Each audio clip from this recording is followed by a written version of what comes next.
From Olympic City and the home of Pikes Peak, this is the Automotive ADHD Show.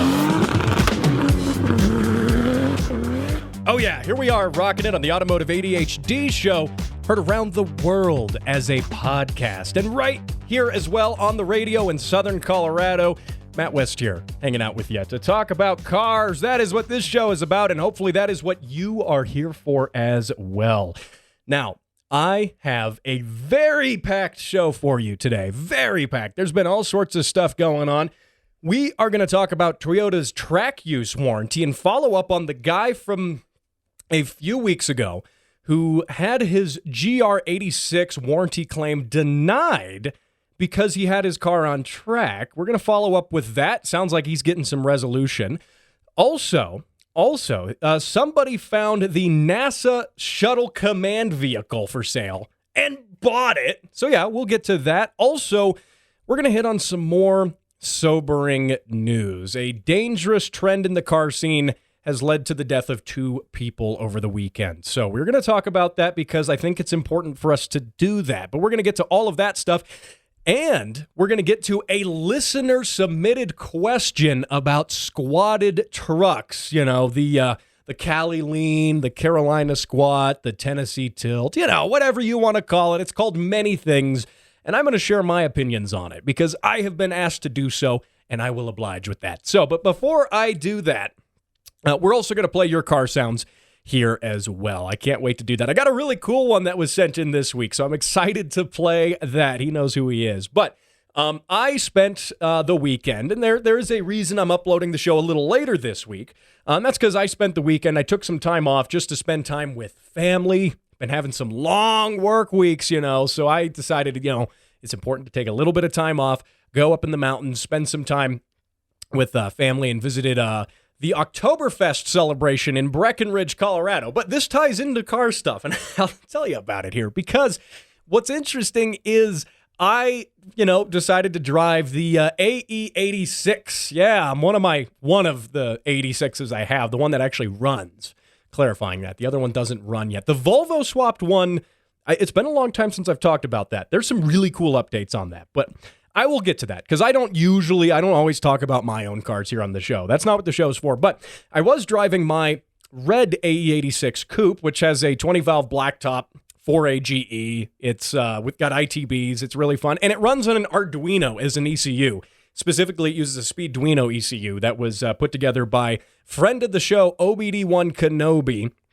And if you've listened for a long time, you know who he is. And he is a phenomenally good tuner and mechanic, though he won't tell you that himself, but I think everyone knows he's really good at what he does. So I always like to talk about the tuning work that he does. But I was driving the 86 up, and the thing is, so the 86 runs ethanol, and due to my own laziness, not anything that Brian did, but to my own laziness, I have not yet installed or wired up a flex fuel sensor. And I was like, you know what? Screw it. We're just going to go ethanol only. We're going to see how this goes. And I've been running it on ethanol only for several months now. I really like the car on ethanol. It does really good on ethanol, specifically E85.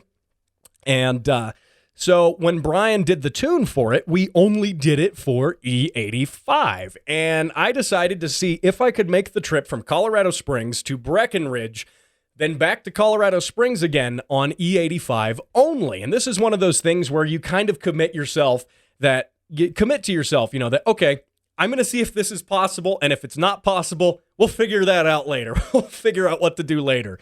And because the issue is finding ethanol in the mountains can be a little difficult, especially these high mountain towns. There's several, the trip, it's about 2.5 hours. There's a couple different routes you can take. Bunch of high mountain Colorado towns that you're lucky if you have gasoline there, let alone ethanol. And sure enough, there were, I made the trip up. I burned a little over half a tank driving up. Now the 86, when it was on pump gas, got about 28 miles to the gallon. Now, since switching to ethanol, it gets about 22 miles to the gallon. But because I was going uphill, there were, some pretty technical mountain passes, and I burned a little more fuel than if I was just cruising on the highway. So I burned a little over half a tank of fuel, and I thought, this isn't good because I burned over half a tank coming here, which, by the way, the Oktoberfest celebration, it was a lot of fun. It was a fun way to just kind of not do any work or car stuff for a couple days. And again, was up there with the whole family. So it was a really good time. But that said, I was like, well, fortunately, the trip back down is mostly downhill. But I decided to take a separate route that would take me past Denver instead of the most direct route to Colorado Springs, because there was no way I was going to make it back to Colorado Springs with that. And I now understand what EV drivers deal with when it comes to range anxiety.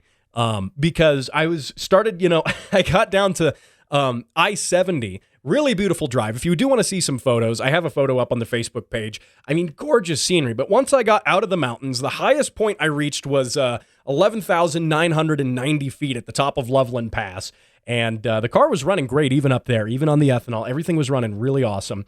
But I get down the pass, I get to Interstate 70 and run into a traffic jam. Oh yeah, that's always what you want to run into once you start dipping beneath a quarter tank of gas, and then you suddenly see brake lights. And I mean, it was such a bad traffic jam that I was there for probably 2.5 hours, just stopped. And what I ultimately did was I just turned my car off. I'm like, I don't want to even burn fuel idling here because I'm now at like 1/8 of a tank of fuel, and just coasted when I needed to. When the traffic would inch forward, it was fortunately kind of downhill the whole way. I just kind of let off the brakes, coast forward, let off the brakes, coast forward. So I think that's probably what saved me, is literally turning the car off. And at least on that car, it's not like I lose power steering or anything when I turn it off because, it doesn't have power steering. But that said, I passed probably 3 EV charging stations before I actually found any gas stations with ethanol. No, like 3 EV charging stations. Even in these high mountain little towns, they have EV charging stations, but no ethanol, which is crazy to me because, you think the EV charging station would be secondary to getting fuel, but maybe it's the logistics. Maybe it's the fact that they have to truck up a second, fuel truck for the ethanol. Maybe it's just it's not practical and it doesn't make any money. But that's almost like the weird thing is, had I done that trip in an electric car, I would have had an easier time with it than if I was doing it on ethanol only. Now, okay, all you guys who already run ethanol, if you already do, you're like, come on, man, that's what flex fuel's for. So the whole point of a flex fuel sensor is it's a sensor that can determine the ratio of ethanol and gasoline passing through it. You put it in line and with your fuel line. And then that communicates to your ECU. Usually, in this case, has to be an aftermarket ECU, though some factory vehicles have supported flex fuel since the mid-2000s. But typically speaking, your standalone ECU then has a table which it references for your fuel trims and your spark table and all that stuff, and it looks at the amount of ethanol versus gasoline, and it compensates for that in every way. It is the ultimate solution that if you can't find ethanol, you put pump gas in. If you have half a tank of ethanol and you put half a tank of pump gas in, no problem. It's going to compensate for that. Doing what I did is not necessarily advisable, especially going on a long-distance trip into the mountains, into many, many rural areas before reaching Breckenridge. Breckenridge itself isn't rural. Breckenridge is very developed and very nice, but it also didn't have any E85. So I was, again, a little disappointed in that, especially because, a lot of the people who, go up to those mountain towns are, usually kind of environmentally friendly people. They drive EVs, they go skiing in the winter, it's that sort of crowd. And yet there was no ethanol. So I don't know. I mean, isn't ethanol supposed to be pretty good, right? It's supposed to be pretty darn close to, net zero, carbon zero. It's debatable whether or not it really is. But regardless, it's a good fuel. I really like it. It's good for performance. And when gas spiked up to over $5 a gallon, ethanol stayed about the same. So that was also a huge benefit there. So the moral of the story here, I made it with about a gallon to spare. I made it back down to Denver with about a gallon, maybe a little less than a gallon to spare, which was, that's a little closer than I like to cut it. I don't like being below half a tank usually. That's not usually a good place to be. But You barely made it, the whole way thinking, oh, come on, every gas station, I'm passing past every one of them. Oh, do they have ethanol? Ethanol? Nope, no ethanol here. Do they have ethanol here? Nope, no ethanol there. And I even stopped and looked at there's a government website that is actually a biofuel station finder, and it's a .gov official website. And its purpose is to, on a map, tell you where all the fuels are, or the stations are that sell biofuel, as in ethanol. And I found that this was interesting because one thing I learned, if you are planning a trip around ethanol only, you can't rely on that website, because I said, okay, I'm going to plug in my address into there where I'm at and see where the next station is that has ethanol. Well, that didn't work because it reported that certain stations had ethanol. And I was like, great, there's one here just down the road. It's in Idaho Springs, no problem. And then it didn't have ethanol. It didn't have ethanol. It wasn't there. Several times. I passed several areas that reportedly sold ethanol, but did not have ethanol. So I guess moral of the story, my reason for sharing this is you can't always trust that website. And if you're going to run ethanol, you totally should. You totally should run ethanol. Granted, it's a little less efficient. Again, I get about 22 mpg on the ethanol versus 28 on pump gas. But yeah, flex fuel, that exists for a reason. Like years ago, over a decade ago, they figured this out, that, yeah, just running the ethanol is probably an issue. Let's do this flex fuel thing.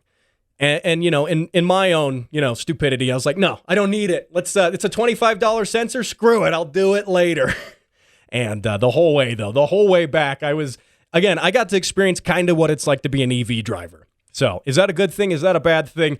I don't know. Moral of the story, just spend like $25 on the sensor. If you're doing a standalone ECU, it's whatever. I tested it for your sake so you don't have to. And that's one reason why you listen here to the show, because of the stupid stuff that I do, in research. We'll call it for research purposes. So there you go. Now, hey, before we get on to some of the other segments of the show, I have a lot of stuff to talk about here.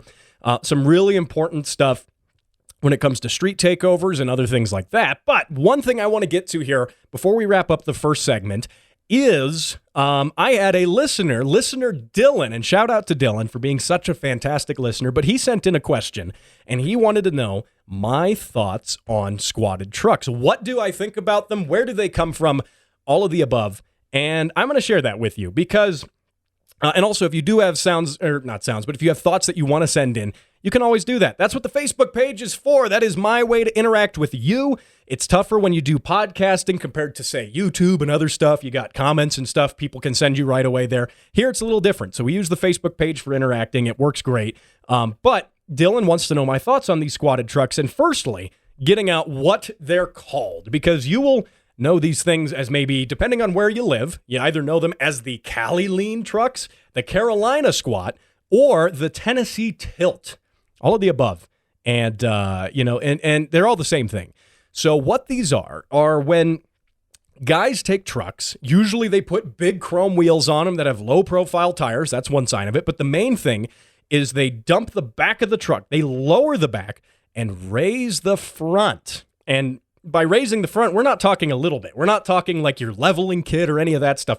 We're talking they raise the front by 15 inches, 30 inches, like actual feet sometimes. I mean, it's substantial. The front of these trucks are jacked so high up in the air that we'll get to one of the first problems with them, which is visibility. That's one issue with them. But before I discuss issues, it's kind of interesting to note where this stuff came from. And the leading theory is that squatted trucks actually came from trophy truck race trucks. Now, like many things, a good idea starts in motorsports, and then people kind of repeat that idea and distort it a little bit for their street cars, more for the visual aesthetic purpose. The squatted trucks you see on the streets definitely don't share the physical purpose that squatting a race truck does. For one, squatted race trucks, again, trophy trucks, Baja trucks, any of those things, they're designed for racing in the desert, in off-road conditions, at triple-digit speeds over insane terrain, and they're going super fast over it. And they have huge long-travel suspension, and they are purpose-built race trucks, even though they share maybe the looks of a production truck that's merely a fiberglass body on a purpose-built tube frame chassis. It shares no parts with the street truck, right? No parts whatsoever. And these vehicles are purpose-built, and they will have a slight rearward rake. If you have a regular rake to your vehicle, that's usually the front tilted down and the back up a little bit. Most trucks from the factory, most production street trucks, have a little bit of forward rake with the back being higher than the front, and that's because those trucks are designed to haul stuff, and when you load things into the bed, then you want the suspension to be level under load. That's the point. The race trucks are the opposite of that. They have a slight rake to the rear and a very slight squat, and the reason for doing that is partially for traction, and it's partially for when they jump these trucks and the suspension compresses and the way they want the trucks to land. All of the above. Basically, there's a performance reason for doing this. Again, under power, you want the rear of that truck to squat down a little bit, grab a little bit more traction. So there is a genuine reason for doing it. Now, I guarantee any truck that you see on the street probably doesn't have this reason in mind. It's the same difference as stance cars versus race cars, right? The stance culture, you can say, is loosely related to the fact that purpose-built race cars run a little, they tend to run a lower ride height, keep that center of gravity low, and they run a little bit of negative camber, meaning the wheels tip in just a little bit. The idea for doing that is you have, and I'm getting technical here, and I know I'm getting a little away from the squatted trucks, but this is important stuff. It's cool. The idea of running negative camber on a track car, for instance, that's meant to do like a road course, a circuit, anything like that, is that when you're in the corner, that negative camber, again, the tops of the wheels pointing inward, so the wheels are kind of pointing inward. The reason you do that is so when you're in the corner under load, that tire levels out and actually flattens out in a corner under load. Therefore, you're actually getting traction in the corner instead of having that tire roll over its center, if you will. And that's, again, it's important, but that's only like, a couple degrees of negative camber. When you're pushing, double digits of negative camber, you get the stance guys. And it's become a visual aesthetic because of show car culture, which is fine. I'm not here to diss on anyone's stance cars or builds, though some stance cars are a little ridiculous. A couple months ago, I talked about a guy who literally has to take the wheel off and put a rubber hose up to the filler neck in his gas tank just every time he fills up with gas. Like that's maybe a little too extreme. But that said, it comes from that culture, right? It's a visual aesthetic that comes from mimicking a race car, but doing it to the extreme, and it kind of becomes different over time and becomes its own culture. That's totally fine. If you like the stance cars, that's good for you, because, I like track cars, I like JDM cars, but that doesn't mean that other things are wrong, not by any stretch of the imagination, right? So back to the squatted trucks. The squatted trucks, again, they are purely for show. They're purely for aesthetic. And it is an aesthetic that comes only to certain people's tastes. It definitely is not part of my taste. And, and if you like it, you like it. If you don't, you don't. And the fact is that it serves no performance function, okay? So no performance whatsoever. In fact, it detracts from the truck's performance. What little on-street performance those trucks actually have. They're designed for, utility, hauling stuff. But by sticking the front end of the truck up so high, you limit your visibility. You're as a driver, you're looking into the sky. You can't see. And also, you're limiting the suspension and handling characteristics of that truck and your stopping ability, too, because you're limiting how that truck's body can tip forward and backward, how it transfers weight. One fundamental of performance driving is weight transfer. And again, these guys aren't doing any performance driving, but it's helpful to know that anytime you're on the street, because that's going to affect your overall braking and stopping performance in any context, even with a factory car. Manufacturers design suspension to have a certain amount of weight transfer, have the car tip forward or backward under acceleration and braking. They're designed to do that. And cars are carefully engineered to do that in a way that's safe and predictable. And by doing that with these trucks, you're really ruining those characteristics of it. And don't even get me started on the cornering characteristics that have lateral weight transfer left and right. I mean, that's totally out the window with these squatted trucks. So they're unsafe in that regard. You can't see where you're going as a driver. And they're similar to donk culture, D-O-N-K, which is sedans, usually like Crown Victorias and stuff like that, Monte Carlos, that are lifted and have big wheels on them. The thing is, they're uniformly lifted. I do think squatted truck culture comes from a little bit of donk culture. It shares some aesthetic with it.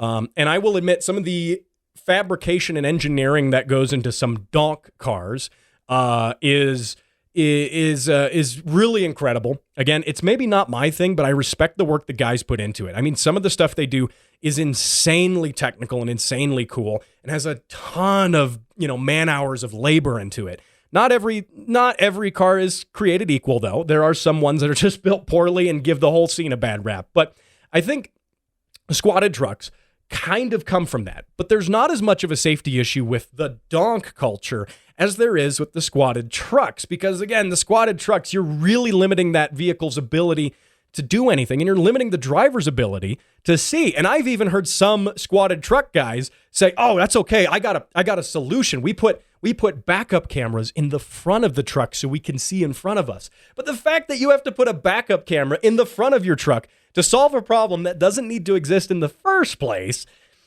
that's a little suspect. But I will leave that up to you to decide whether or not that's a good idea. The fact is, I mean, hey, these guys are doing what they want with their trucks. Makes them happy. Good for them. Good for them. That's what the car scene, that's what car culture, that's what being an enthusiast is all about. But there you go. Now you kind of know some of my thoughts on the squatted trucks. I think they're a little ridiculous.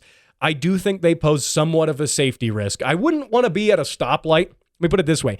I wouldn't want to be the first guy at a stoplight and have one of these guys pull up directly behind me, because they probably won't see me and they will probably run over me. And that has actually happened to some folks. They've gotten rear-ended by these trucks. Is it a wide issue? No, it's not a wide issue, but it has happened. And again, it's just, it's the show car scene, right? It's definitely form over function. And I think a lot of people don't necessarily agree with that, but the fact is, it's your car. You can do what you want with it. That's what we live by. That's how that is. So there you go. Now, hey, Dylan, thank you for sending those thoughts in, sending those questions in. I appreciate it. And thank you for being a fantastic listener of the show. You rock. So there you go. Now, I want to talk about a fairly serious topic here, okay? We're going to get a little serious with a dangerous trend in the car scene that is actually resulted in the death of a couple people. So it is a topic I want to talk about. We're going to get to that and some other fun stuff as well coming up here after the break. And now for how things work with an engineer. CVT transmissions. And that was how things work with an engineer. For more of how things work, go to patreon.com/throttlewarrior.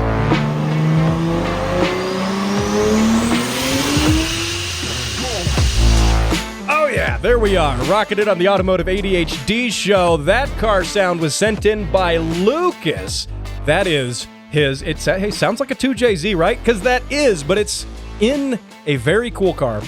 That is a 2JZ swapped RX-8, and I think that's super cool. I mean, firstly, anything 2J swapped is a lot of fun. The 2JZ is such a cool motor. Obviously 2JZs, live originally in Mark IV Supras, Toyota Soarers, all sorts of stuff in their naturally aspirated form as well. But that is super cool to see an RX-8 with that drivetrain in it. Also, because I think the RX-8s are a little misunderstood. Just a little bit, because I think a lot of folks, when those cars came out, you're coming from the prior generation, which was the RX-7 FD, the last generation of the RX-7 with those beautiful body lines, that rotary engine, all of that stuff. And I think a lot of people were a little disappointed by the RX-8 when it came out. But what people didn't realize was, oh yeah, it's not as cool as the RX-7 before. No, what people didn't realize is how good of a chassis the RX-8 is. I mean, you look at period correct, kind of like road tests and reviews and track tests. That RX-8 is a brilliant handling car with great development into the chassis, into the suspension, into the way it handles. I personally think they're great looking. I do. In fact, I remember wanting one at one point in time. And life happened in a way where I never had one. I've never owned one. I have had friends who've had them before, though. I think they're really cool cars, personally. And I really want to thank you, Lucas, for sending that car sound in. That sounds insane with the 2J in it on the dyno. Oh, man. Super cool build. Super fun stuff. Thank you for doing that. And, of course, you will be entered for a chance to win some cool stuff. Yes, the Automotive ADHD keychain, the sticker, and a $25 parts store gift card. I know $25 maybe doesn't go a long way in building a 2J or doing any of that stuff. They're pretty pricey, but it's a drop in the bucket. It helps out. And plus, you didn't have to do like anything for it. So it's free stuff. So I am going to pull the winner for this month here at the end of this month as well. Probably for that will be next week's show. So listen then for the winner for this month. Super cool stuff. Of course, send those car sounds in, facebook.com/automotive-ADHD, or you can email me, matt@throttlewarrior.com. I love playing those sounds on the radio, on the podcast. You can tell your friends, hey, listen to the show. My car's on the show this week. It's all cool stuff. So that is very neat. Now, I want to get to a serious topic here. And, this show's always fun. I like to keep it lighthearted. We do touch on serious topics, though, when we need to. We do that because sometimes you just have to acknowledge these things and have to talk about them and talk about what they mean, especially for the car enthusiast scene as a whole. We do this stuff because we love it. And this is one thing that happened over the weekend.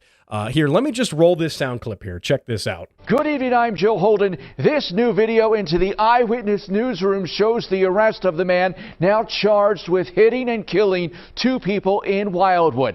Last night, officials arrested 37-year-old Gerald White after what they are calling an unsanctioned car event. It turned into deadly chaos.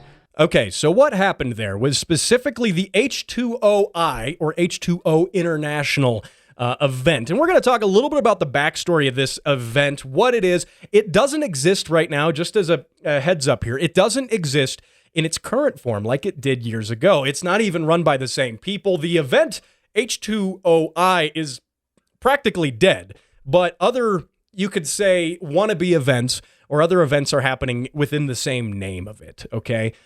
But what these are essentially are street takeover events. And street takeovers happen, and perhaps you've been to them, perhaps you've seen them. I have even seen them here in my own town of Colorado Springs. They happen all over the country, and usually no one gets hurt. Usually no one gets hurt. They're usually here being the key word, because it doesn't mean always, right? But that said, they are events where folks gather around, usually after car meets, go to an intersection, close down the whole intersection, and then do donuts inside that intersection, all while blocking traffic, all while dozens of people on foot gather around the car doing the donuts, trying to get as close as possible while filming the whole thing with their cell phones. You'll see dozens, if not hundreds of cell phones in the air. And I will admit, it is quite the spectacle. If you are just driving by, and I have just been driving by when one of these have happened, it's quite the spectacle. You sit there, you can't go anywhere, you're stuck in traffic, might as well poke your head out and see the guy doing donuts. But the problem is, these are the sort of event that if they go badly, they can go very badly.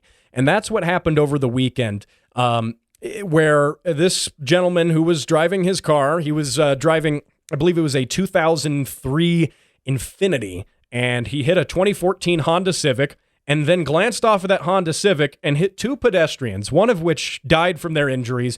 One of the passengers of that Civic also died after the fact, which is tragic. Anytime doing this stuff ends in the death of someone, you can't replace that person. You can't. That's just the worst way, the worst outcome for something like this. And the problem with these events happening, again, H2OI that's been an event. It was famous when it started. I remember about hearing about it probably as early as 2016. And when H2OI started, it was famous for being the most ticketed car show in the country, and also one of the most reckless ones as well. People would come from around the country to descend on a town where the event was happening and do just degenerate stuff and hoon their cars around. A lot of it was fine, daytime meets, stance meets. A lot of it was honestly pretty harmless, and but at certain times it could get out of hand. Now, the original event, again, I've never participated in one of these, but from what I understand, the original event, the original organizers have come and gone, and that these other events under the same name have been happening under different organization, effectively having no relation to the first event aside from being in name only.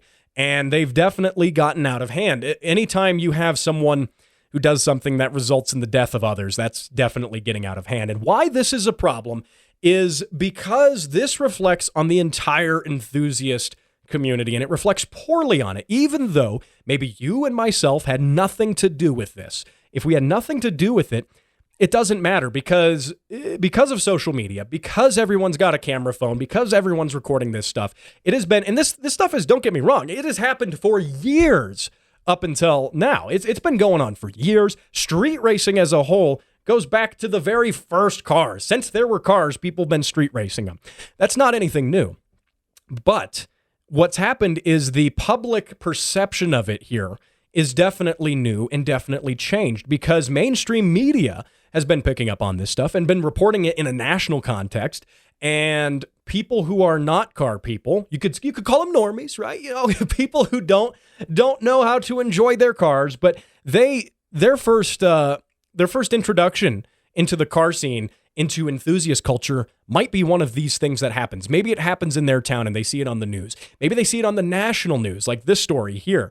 That might be their first introduction to car culture. They see all these slammed cars. They see cars with big wings. They see aftermarket wheels. They see just in general modified looking cars, and they see them doing this, and then they associate it with the bad things that happen. Now, you and I may have a modified looking car, and we may have had nothing to do with this, but through sheer association, if we pass this same hypothetical non-car person who just saw this on the news in our car, they're immediately going to have thoughts about who we are and what we do, and they're going to be negative thoughts.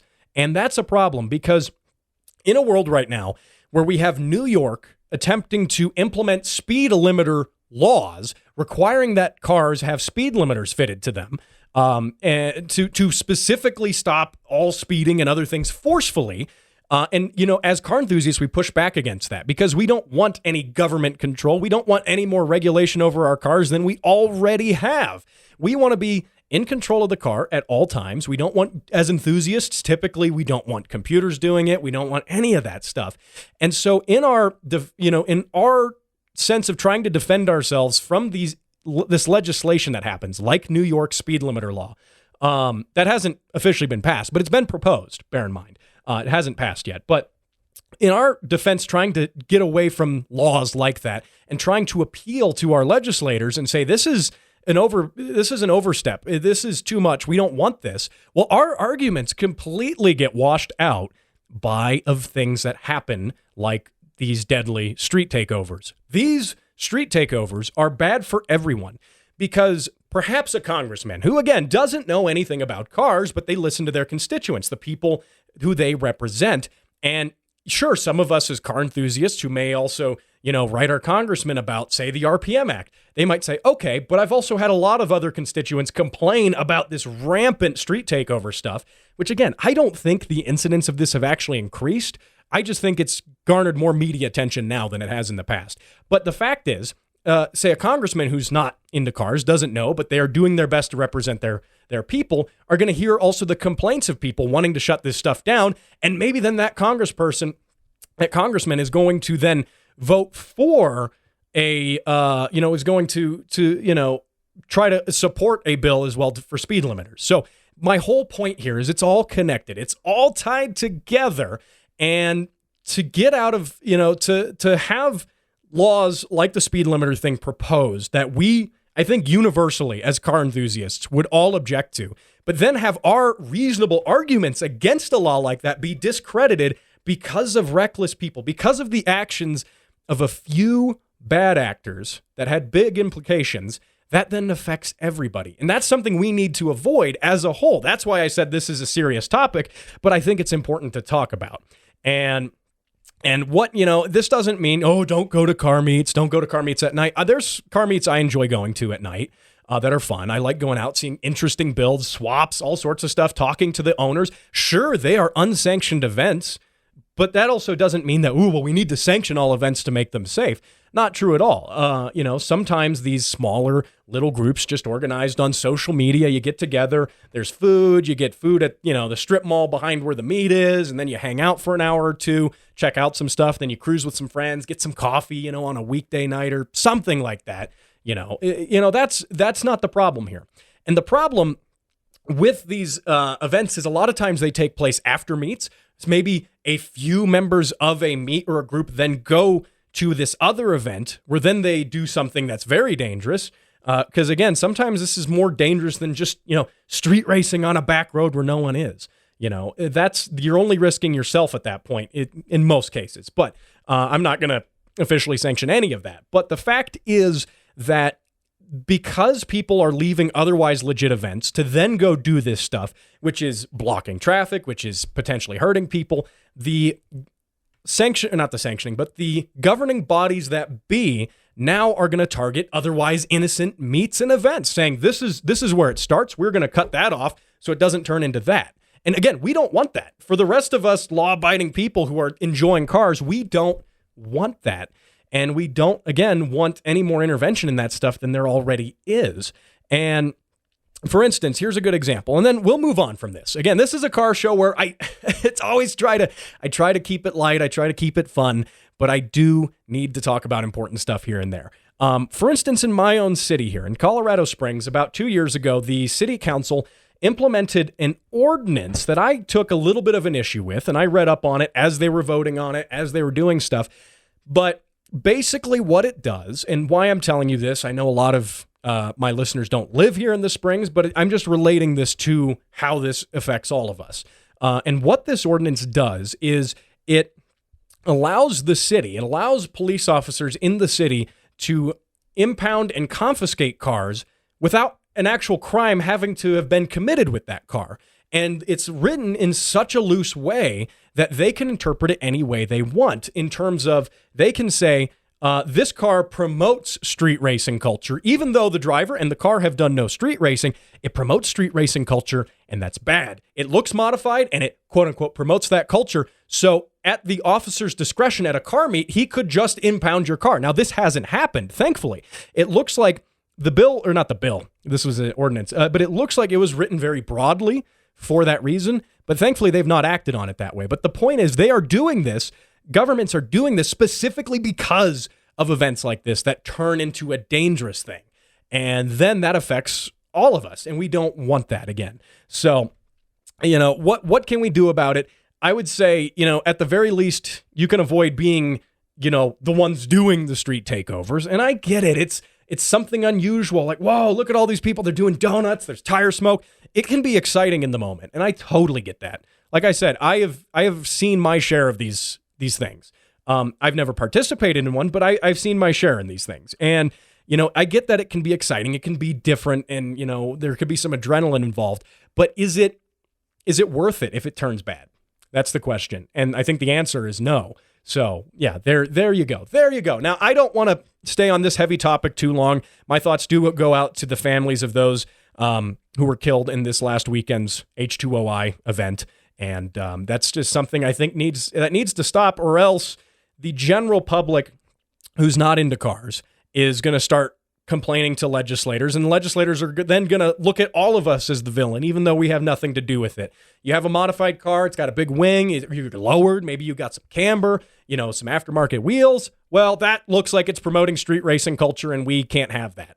And we need to avoid that as enthusiasts. We need to avoid that outcome. That's also why it's super important that we support the RPM Act. I talked about this on last week's show. This is going to be a reoccurring thing. I'm going to mention this a lot because we need to support the RPM Act. I don't want to stay political here on the show, but this is a section of politics that really, really matters for everyone who likes to do car stuff. It limits the EPA's authority to regulate cars for track use, specifically street cars that have been converted to track use, and it relates to your ability to modify your car at all at the end of the day. And it limits that authority. And by the way, I do have on the Facebook page, I have a link to the RPM Act, the page. You can check it out. There's a really convenient link when you go to that page that will, you put in your location, just your city or your state, and it'll hook you up with the congressperson and state representative in your area. And then it has even a pre-built letter. You don't even have to write the letter. You can write your own thing if you want, but it's got a pre-built letter that you can just click send, go straight to them, let them know what you think about the RPM Act. You need to support that stuff if you like cars at all. So there's my political soapbox for the day, but definitely check that out. I am going to get to some more fun stuff. We are going to get to some lighter topics. We're going to talk a little bit about Toyota. We're going to talk about racing. This is going to be good. I'll tell you about it here in just a minute.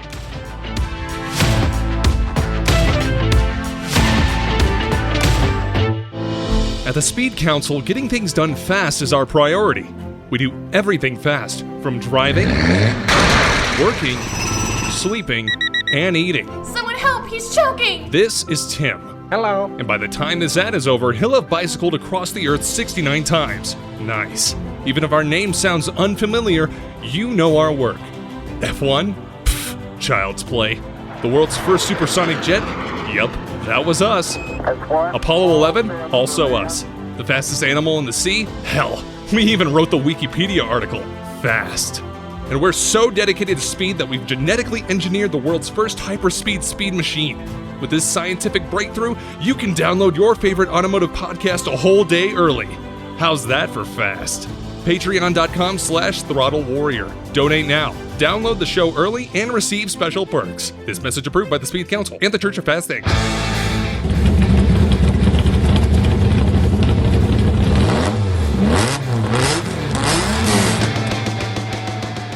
All right, here we are rocking it for the third half of the Automotive ADHD show. Matt West here hanging out with you, talking about cars. Yeah, those car sounds, by the way, were from Artem and his TVR Cerbera. I'm playing that car sound again because you heard it a couple weeks back, but it's super cool. That TVR Cerbera is such a unique vehicle, specifically that one, not just the Cerbera as a model. That specific Cerbera, which was on Ed Bolian's Car Trek, that very one you heard there, as well as a bunch of automotive magazines, fun stuff. Listen to the show in prior weeks. Go through your podcast feed. You'll find the whole story on that show. I took half a segment to talk about that car. So very, very cool. Again, I want to thank Artem for sending that in. Now, I want to hit on this. Before we talk about Toyota and their track warranty stuff, there's a little bit of an update on that guy who had his warranty claim denied because he used his car on the track, even though the problem was unrelated to the track incident. So we'll talk about that. But I saw this on eBay. There is someone selling a set of Nissan GTR headlights. Okay, they're selling the headlights, pair of them. $10,000 a piece. 20 grand for the pair. What? That's a lot of money for a set of headlights. Like, I get that, some enclosed housing style headlights for a more modern car. They could be like $2 grand. Yeah, that's a lot of money. I wouldn't spend $2 grand on it, but they could be a couple $1,000. 20 grand though. Like, you're thinking, man, this got to be for the R34 GTR, right?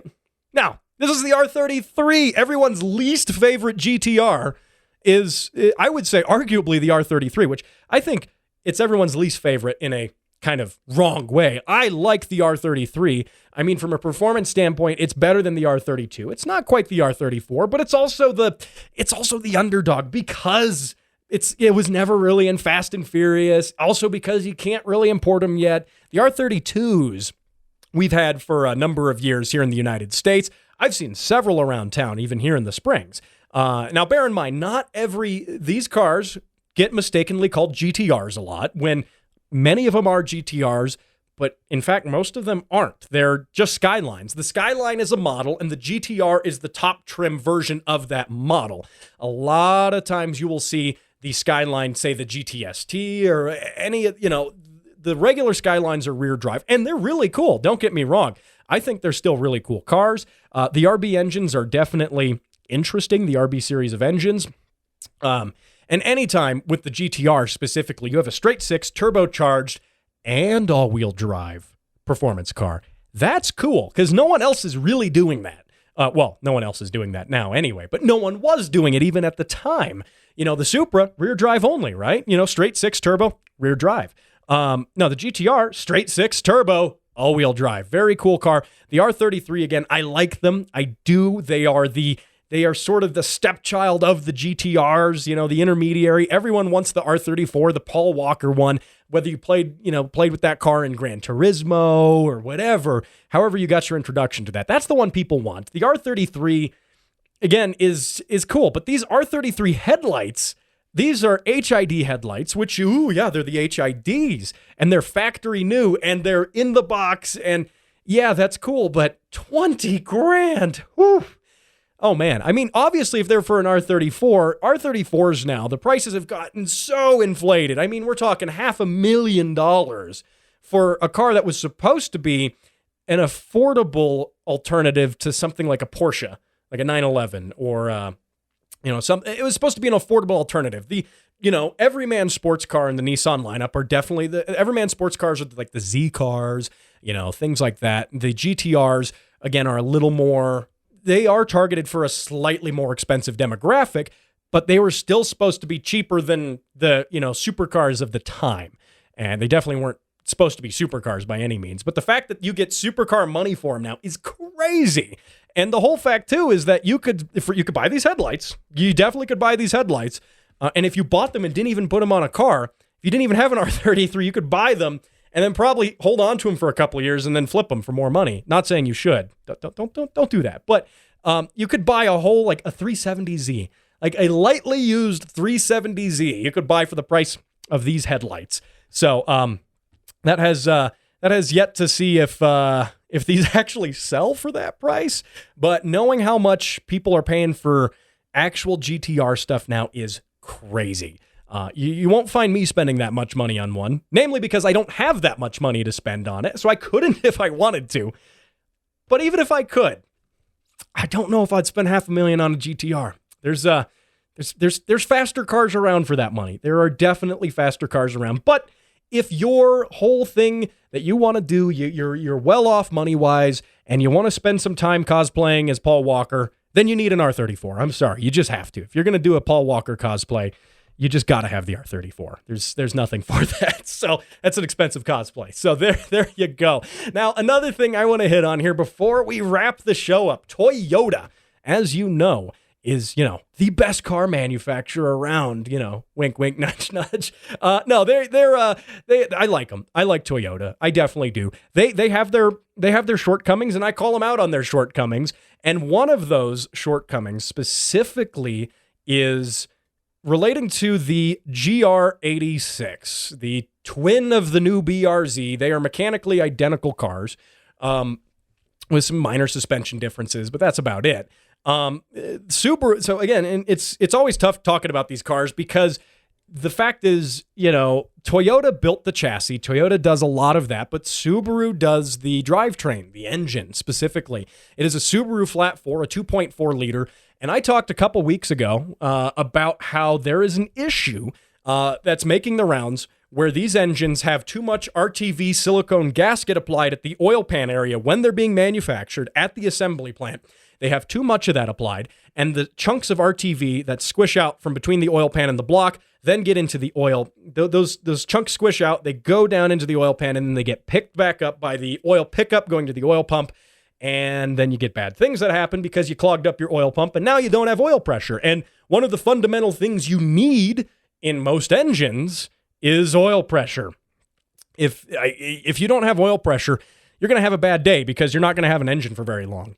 And so the issue is that this is a known problem with these engines, the overuse of silicone in them.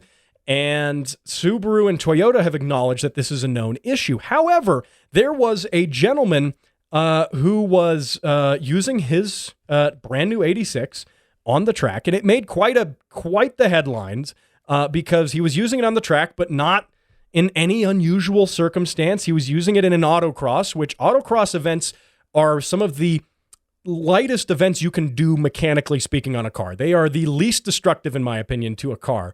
They're very technical, but they're also at pretty low speeds. I've done numerous autocross events. I do enjoy them. I don't get out to them as much as I should anymore, but the fact is you're maybe hitting like 60 tops. You're maybe second gear, maybe third gear, if that, in an autocross event. You're dodging cones. You're navigating through a course of cones. And so he took his GR86 to one of those and then ran into an issue that grenaded the engine, which ultimately, after tearing the engine down, turned out to be the problem with the RTV, the silicone gasket, the known issue that has affected BRZs and GR86s outside of track use. It is known, and Toyota has acknowledged that is a known issue, but because he was using his car on the track when that happened, they denied his warranty claim, and he had to foot the bill pretty much for the engine. Now, the good news here is the update here is that Toyota finally has decided to, with all the public outcry, and this is bad for their image, right? When this happens to a car that they market for track use, right? They market this for use on the track, And then this happens. I mean, and then they deny a warranty claim after you use a car on track that they market as being used on track. That kind of is counterintuitive to the marketing and to their overall image. So they have decided to work with him a little bit, and he should be getting some relief because they are going to foot the bill for the repairs now, which some of the repairs he started taking on by himself. But that said, they changed their mind, which is good. Again, one thing I respect Toyota for is they listen to their customers for the most part, and especially when pretty much all of the automotive media starts calling them out on it. You know, they definitely listen to this podcast. I'm sure they do. Maybe that's a little pretentious to think that, but when a lot of people start calling them out on it, they do take action. That happened with the Toyota key fob debacle earlier this year as well. So that's good to see. Now, and I have to give a hat tip to the folks at The Drive, specifically Kristen Lee, for this, because she reached out to Toyota about the track warranty or warranty for track use on the GR Corolla, which is the very, very cool rally-inspired Corolla hatchback with the 3-cylinder Yaris engine, the GR Yaris engine, Yaris, tomato. And it's really cool. I mean, it's a 3-cylinder, it's a turbo. I mean, it's really cool. Like it's a new platform though. Here's the thing. It is a new platform. That means, you could have issues with it, whatever. It's looking like those engines are going to be really good. But Kristen Lee from The Drive reached out to Toyota asking about the warranty coverage on the GR Corolla as well, because it is also marketed because of it with its track use in mind. And Toyota has said that they will, that they will, generally speaking, cover things in light of this other incident with the track stuff. They will generally say, they say that it covers responsible driving at track days, which is a little open to interpretation. I'm sure if you money shift the car, you go from, fourth to third, at the wrong time, you do something like that, you grenade the engine, that's probably not going to be deemed responsible track driving. But what's good is that it doesn't look like they will necessarily deny claims just because, something happened and you were on the track when it happened. That doesn't necessarily seem to be the case. I mean, again, when we talk about Toyota's marketing here and it being marketed as a track forward type thing, we're talking about how when you buy a GR Corolla, you get a 1-year membership to the National Autosport Association, NASA, which is a big sanctioning body for racing, and you get 1 free coached track day session when you buy the car, right? So they are saying, buy our car, take it to the track, and then suddenly coming out and denying a warranty claim for something that is a known issue that just happened to happen on the track. That doesn't work. And I think Toyota's press department is seeing that, and Toyota as a whole is saying, okay, we got to do something to mitigate this a little bit.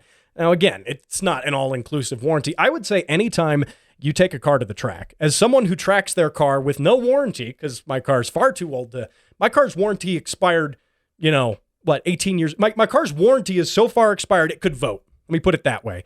So, racing a lot without a warranty, you know the risk of it. And I think owners should accept that risk too, whether or not your car is new, just in general. Anytime you track your car, it's good to understand that something can go wrong. Track use is definitely heavier duty use than street use. And typically, I would say a safe practice would be just assume it's not going to be covered under warranty if something happens, but still take it in and see if you can get the warranty. And if you can, that's good. But I think if you are relying on a warranty when you're tracking your car, even if your car is designed for track use, I get that. But things happen on the track. Track stuff is hard wear and tear. No matter what you do, autocross isn't that bad. It's probably the least wear and tear intensive. But regardless, if you're tracking the car, and it's a new car, just know that the warranty might not cover that. I would be interested to do some research into how other brands like Porsche, Ferrari, who also market certain cars for track use, handle this warranty stuff. I feel like we don't hear as much press about warranty claims on those cars. Also because the folks who actually buy Ferraris, probably don't actually drive them to the track. I mean, the furthest they drive is probably, the country club with some golf equipment in the back. But anyway, what can I do? Now, hey, one last thing before I wrap the show up. You don't want to miss next week's show. I have a really exciting guest joining me on the show. Joe Ligo is scheduled to join me, and this is going to be really cool. He is the driving force behind the AMC documentary. Now, I talked about this documentary a couple months ago, right here on the show. You may recognize it. And I sort of jokingly said, yeah, I'll try to get him on the show. And then I emailed him, and he said yes for some godforsaken reason. So anyway, I'm really excited. He's going to be a guest on the show. He's going to talk about his documentary, about the storied past of American Motors, perhaps one of my favorite car companies overall. So, and I own a couple of their products, which sometimes run. So needless to say, I'm really excited for this, and you want to subscribe to this podcast to not miss any second of that. Also, subscribing does help push the show up in the rankings. So please do that. You can help get the show in front of other people. And don't forget to give it a rating, 6 stars. Let's make Spotify add an entire 6-star just for this. So I will see you right here, same time, same place next week when Joe Ligo joins me to talk about AMC.